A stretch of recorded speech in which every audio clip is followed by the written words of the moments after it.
بسم اللہ الرحمن الرحیم۔ السلام علیکم ورحمۃ اللہ وبرکاتہ۔ ہالی ووڈ کی فلموں کا ایک انتہائی مشہور اور کامیاب فلم ڈائریکٹر، پروڈیوسر اور اسکرین رائٹر اسٹیون اسپلبرگ کے نام سے جانا جاتا ہے۔ یہ کٹر یہودی ہے۔ اس کی فلموں کے موضوعات اکثر یہودیت کے حوالے سے ہوتے ہیں۔ سن 1981 میں اس نے ایک film raiders of lost ark کے نام سے بنائی۔ یہ فلم جنگ عظیم کے پس منظر میں بنائی گئی تھی۔ اس فلم میں دکھایا جاتا ہے کہ جرمن نازی تابوت سکینہ کی تلاش میں مصر کے آثار قدیمہ کی کھدائی کرتے ہیں تاکہ اس تابوت کی برکت سے جنگ میں کامیابی حاصل کر سکے۔ دوسری جانب امریکی خفیہ ادارے کے کچھ افراد فلم کے ہیرو آرکیالوجسٹ ڈاکٹر جونز کو جرمنوں کے اس منصوبے کے بارے میں بتاتے ہیں اور اسے معاوضے پر اس بات کے لیے تیار کرتے ہیں کہ وہ جرمنوں کے اس منصوبے کو ناکام کرے گا۔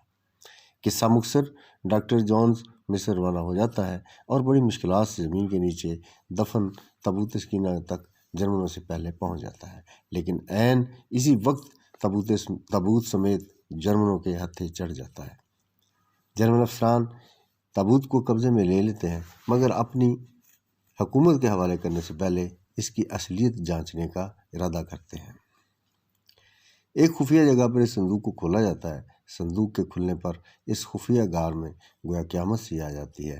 تمام افسران، فوجی اور عملے کے لوگ جو اسے دیکھ رہے ہوتے ہیں، ان پر صندوق میں سے برآمد ہونے والی بلائیں حملہ کر دیتی ہیں اور آن کی آن میں غار میں موجود تمام لوگوں کے جسم پانی کی طرح پگھل جاتے ہیں، جبکہ ڈاکٹر جونز، جو کہ اس موقع پر اپنی آنکھیں سختی سے بند کر لیتا ہے، وہ زندہ بچ جاتا ہے۔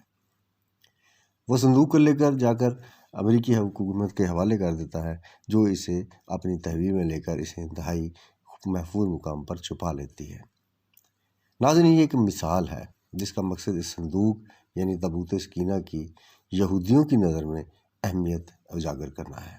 صرف یہی فلم نہیں، ہزاروں فلمیں، ڈاکومنٹریز اس تابوت سکینہ پر بنائی جا چکی ہیں، جن میں اس کی اہمیت اور اس کی تلاش کے حوالے سے کوششیں دکھائی گئی ہیں، لیکن حقیقت یہ ہے کہ اس ثبوت تک آج تک کسی کی رسائی نہیں ہو سکی۔ پوری دنیا میں یہودی آج بھی ماہرین آثار قدیم کا روپ دھارے ملکوں کھدائی کرتے پھر رہے ہیں، لیکن آج بھی اس میں ناکام ہے۔ اس صندوق میں کیا ہے؟ یہ صندوق یہودیوں کے لیے زندگی موت کا مسئلہ کیوں بنا ہوا ہے؟ یہودی اس صندوق کا کیا کرنا چاہتے ہیں؟ آئیے سب سے پہلے ہم قرآن پاک میں دیکھتے ہیں کہ اس صندوق کی کیا اہمیت ہے اور اس میں کیا تھا۔ ہمارے لیے قرآن پاک سے بڑھ کر اور کوئی حوالہ نہیں۔ سورہ بقرہ آیت 248۔ اور ان سے ان کے پیغمبر نے کہا، اس کی بادشاہی کی علامت یہ ہے کہ وہ صندوق تمہارے پاس آئے گا جس میں تمہارے رب کی طرف سے تمہارے سکون و اطمینان کا سامان ہے، اور جس میں آل موسیٰ و ہارون کی چھوڑی ہوئی چیزیں ہیں، جسے فرشتے اٹھائے ہوئے ہوں گے۔ اگر تم ایمان والے ہو تو یقیناً اس میں تمہارے لیے بڑی نشانی ہے۔ اس آیت مبارکہ میں لفظ تابوت کا مطلب صندوق اور سکینہ کا مطلب ایسا سامان جس سے دل کو سکون اور راحت ملے، یعنی اس صندوق میں ایسا سامان تھا جس کی برکت سے دلوں کو مضبوطی اور تسکین ملتی تھی۔ تفاسیر کے مطابق یہ صندوق سب سے پہلے حضرت آدم علیہ السلام پر جنت سے اتارا گیا تھا۔ یہ شمشاد نامی لکڑی سے بنا ہوا تھا۔ اس مقدس و متبرک صندوق میں حضرت آدم علیہ السلام اپنا ضروری سامان رکھتے تھے۔ یہ صندوق نسل در نسل چلتا ہوا حضرت یعقوب علیہ السلام تک پہنچا۔ حضرت یعقوب علیہ السلام کا دوسرا نام اسرائیل تھا۔ ان کی اولاد بنی اسرائیل یعنی اولاد اسرائیل کہلائی۔ حضرت یعقوب علیہ السلام کے ایک بیٹے کا نام یہودا تھا، جس کی نسل کو ہم یہودیوں کے نام سے پکارتے ہیں۔ یہ صندوق بنی اسرائیل کے پیغمبروں کے پاس آ گیا۔ یہودیوں کے پہلے رسول حضرت موسیٰ علیہ السلام تھے۔ یہ صندوق ان کے زیر استعمال رہا۔ اس میں آپ علیہ السلام اپنا عصا مبارک رکھتے اور آپ پر نازل ہونے والی تورات کی لوحیں رکھا کرتے تھے، یعنی اس صندوق میں انبیاء کے معجزات کی اشیاء محفوظ ہوتی تھیں۔ حضرت موسیٰ علیہ السلام اور حضرت ہارون علیہ السلام کے دنیا سے رخصت ہونے پر ان کے لباس، عصا مبارک، امامہ مبارک اور آسمان سے اتارا جانے والا من و سلوہ بھی اسی صندوق میں محفوظ کر دیا گیا، اور یہ صندوق قوم کے سرداروں کی تحویل میں چلا گیا۔ یہ معجزات اللہ کی طرف سے ان انبیاء پر اتارے گئے تھے، چنانچہ ان کی برکت سے اس صندوق کو خاص فضیلت حاصل تھی۔ بنی اسرائیل کے لوگ اس صندوق کا بے حد احترام کرتے تھے۔ اس کی وجہ یہ تھی کہ اس صندوق کی برکت سے ان کو بہت زیادہ فوائد حاصل ہوتے تھے۔ کبھی کوئی آسمانی آفت آتی تو یہ اس صندوق کے سامنے بیٹھ کر دعا کرتے تو وہ آفت حیرت انگیز طور پر فوراً ٹل جاتی۔ کبھی زلزلہ، سیلاب، خوفناک آندھی طوفان آتا تو یہ تابوت کے وسیلے سے دعا کرتے، اس سے نجات پا لیا کرتے۔ اس طرح جنگ و جدل کے دوران بڑے سے بڑے لشکر کے ساتھ مقابلہ کرتے وقت صندوق فوج کے آگے لے کر چلتے، جس کی برکت سے ان کے حوصلے بھی بلند ہو جاتے اور دشمن کی فوج پر کم سے کم جانی نقصان کے بدلے غالب آ جاتے۔ خاص موقعوں اور تہواروں پر یہ صندوق کو عزت و احترام سے کندھوں پر اٹھا کر جلوس نکالا کرتے۔ اس مقدس صندوق کی حفاظت کے لیے فوج کا خصوصی محافظ دستہ تعینات ہوتا تھا۔ یہ قوم بہت عجیب و غریب عادات کی مالک تھی۔ ایک طرف تو صندوق اور اس میں موجود اشیاء کا احترام اس قدر تھا کہ تصور بھی نہیں کیا جا سکتا، دوسری طرف اللہ کے احکامات سے مکمل روگردانی کرنا ان کا معمول بن چکا تھا۔ یہ نہایت ضدی، اڑیل اور مغرور سرکش لوگ تھے، حد سے زیادہ لالچی، مال و دولت سے محبت کرنے والے اور ظالم تھے۔ اپنے انبیاء اور علماء کی روک ٹوک پر ان کو خوفناک اذیتیں دیا کرتے تھے۔ جب ان کی سرکشی حد سے بڑھنے لگی تو اللہ نے ان کو عذاب دینے کے لیے ان پر قوم عمالقہ مقرر کر دی۔ اس قوم کے بادشاہ جالوت نے ان پر انتہائی زبردست حملہ کیا، ان کی بستیاں اجاڑ دیں، شہروں کو جلا کر راکھ کا ڈھیر بنا دیا، بے شمار لوگوں کو قتل کر کے ہلاک کر دیا اور ان کا تابوت سکینہ چھین کر ساتھ لے گئے۔ مفسرین کے مطابق اس نے تابوت کو گندگی کے ڈھیر پر پھینک دیا۔ تابوت کی اس بے حرمتی پر اللہ کی طرف سے قوم عمالقہ پر اللہ کا عذاب نازل ہوا۔ جس شہر کے گندگی کے ڈھیر پر یہ صندوق پھینکا گیا تھا، اس شہر میں ایک عجیب سی وبا پھوٹ پڑی جس کا کسی حکیم معالج کے پاس علاج نہیں تھا۔ لوگ بہت تیزی سے لقمہ اجل بننے لگے۔ لوگ پریشان ہو کر حاکم شہر کے پاس پہنچے۔ اس نے کاہنوں کو جمع کیا اور ان سے اس عذاب کی وجہ معلوم کرنی چاہیے۔ کاہنوں نے حساب لگا کر بتایا کہ اس عذاب کی وجہ تابوت سکینہ کی شدید بے حرمتی ہے۔ وہ لوگ اس صندوق کو بنی اسرائیل کو کسی صورت میں واپس نہیں کرنا چاہتے تھے، چنانچہ یہ صندوق ایک دوسرے شہر میں پہنچا دیا گیا۔ حیرت انگیز طور پر صندوق پہنچانے کے بعد اس شہر میں بھی وہی خوفناک مرض پھوٹ پڑا اور ہزاروں کی تعداد میں روزانہ انسان مرنے لگے۔ کہا جاتا ہے اس صندوق کی وجہ سے اس قوم کے 5 شہر مکمل طور پر تباہ ہو گئے۔ مختلف آفات امراض نے اس قوم کو اپنی لپیٹ میں لے لیا۔ اس پر فیصلہ کیا گیا کہ یہ تابوت واپس بنی اسرائیل کو دے دیا جائے گا۔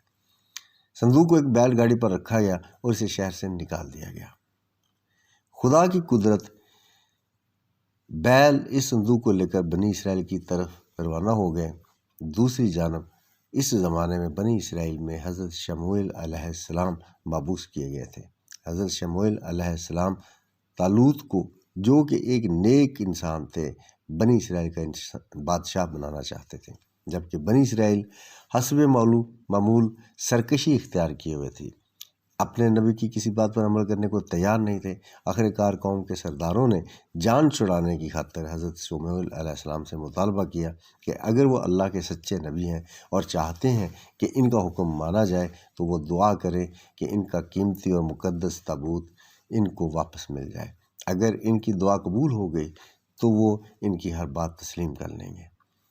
اس پر حضرت شموئیل علیہ السلام نے حکم ربی سے ان کے ساتھ وعدہ کر لیا کہ تابوت سکینہ اگلے روز صبح خود بخود ان کے پاس پہنچ جائے گا۔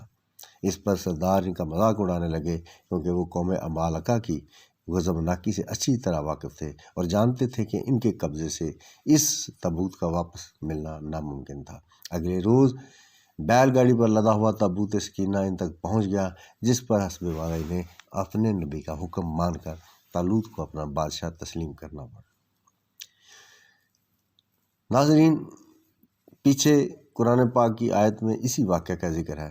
تابوت سکینہ دوبارہ حاصل ہونے پر اس قوم کے حالات میں ایک بار پھر بہتری آنے لگی، لیکن اعمال وہی رہے۔ پھر حضرت داؤد علیہ السلام کا دور آیا۔ اس وقت تک یہ قوم خانہ بدوشوں کی سی زندگی گزارتی تھی اور تابوت سکینہ بھی ایک خیمہ میں ہی رکھا جاتا تھا۔